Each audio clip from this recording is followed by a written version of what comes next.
Deep in the Atlantic Ocean, about halfway between the Azores and Portugal, the crew of a British merchant ship named Dei Grazia spotted something strange on the horizon. It was another vessel, sailing erratically, tilting sideways, and moving completely out of control. The British captain, David Morehouse, pulled out his telescope. He instantly recognized the ship. It was the Mary Celeste, commanded by his close friend, Captain Benjamin Briggs. Knowing Briggs was a master navigator, Morehouse knew something was horribly wrong. The British captain sent a small boarding party to see if the crew needed urgent help. But when those sailors stepped onto the wooden deck, they walked straight into a living nightmare. The ship was completely functional, the cargo was untouched, and there was plenty of food and water left. But every single human being on board had completely vanished in a thin air. Today, we look at the unedited maritime logs of history's most terrifying ghost ship. What the boarding party found inside the living quarters baffled the authorities for decades. There is no sign of a violent struggle, no bloodstains, and no evidence of a brutal pirate attack. In the captain's cabin, his wife Sarah's sewing machine sat undisturbed, with a toy belonging to their 2-year-old daughter Sophia lying right next to it. The crew's personal belongings, including their valuable leather boots, warm clothing, and hard-earned money, were left exactly where they belonged. Sailors never abandon a ship without their boots unless they are running for their absolute lives. Legend even says that the search party found warm cups of tea and half-eaten breakfast plates still resting on the galley table. Everything pointed to the fact that the 10 people on board didn't pack up or run away. They simply stopped existing in the middle of a normal afternoon. The only physical thing missing from the entire ship was a single small lifeboat and the ship's main papers. To understand the timeline of this disaster, investigators immediately turned to the ship's official logbook, which was found scattered on the desk. The final log entry was written on November 25th, exactly 9 days before the British crew discovered the ship floating empty. The entry was completely routine, detailing ordinary weather conditions and standard navigation coordinates near the island of Santa Maria. There was absolutely no mention of panic, sickness, leaking water, or any imminent danger.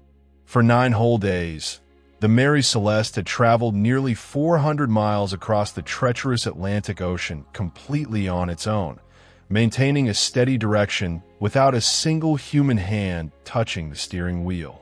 Who, or what, was navigating the ship during those 9 silent days?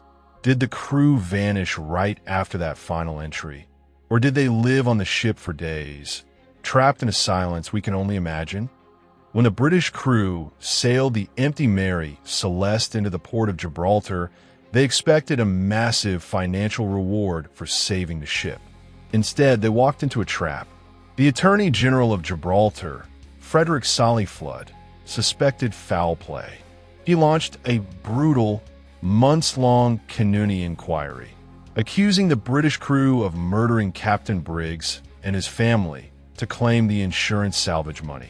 Investigators searched every inch of the ship. They found strange cut marks on the bow of the ship and a vintage sword under the captain's bed that appeared to have dark stains.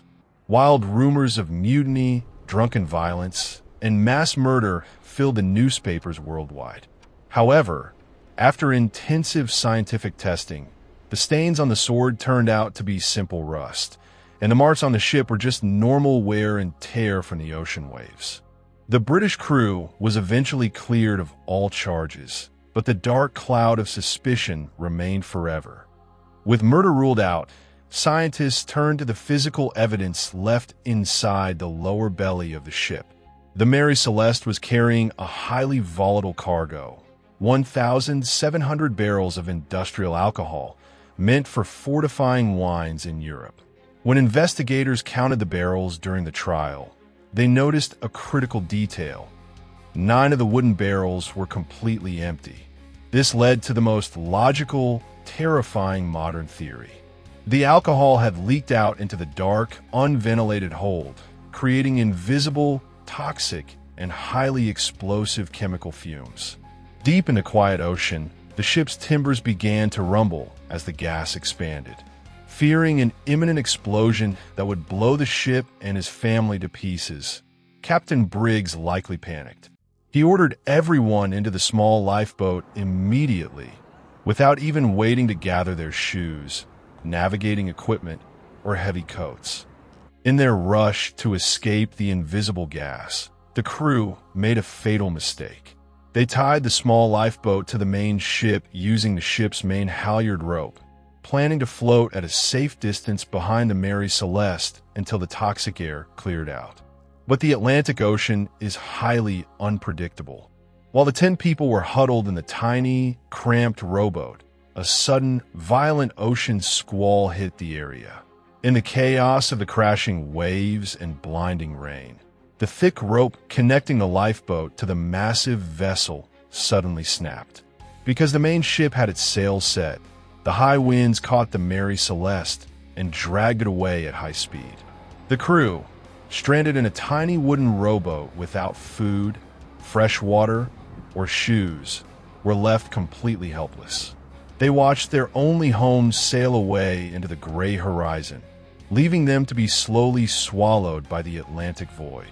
No trace of the lifeboat, the captain, his wife, or the crew was ever found again. The Mary Celeste remains the ultimate symbol of ocean dread, a ship that outlived its own crew, sailing through storms and currents as a floating graveyard. It proves that the ocean holds secrets that human logic can never truly solve. Thank you for watching this full historical deep dive. If you appreciate unedited mysteries and raw history documentaries, make sure to hit that subscribe button. Leave a comment with the word ship below to show you watched until the absolute end, and I will see you in the next mystery. Stay safe on the open waters.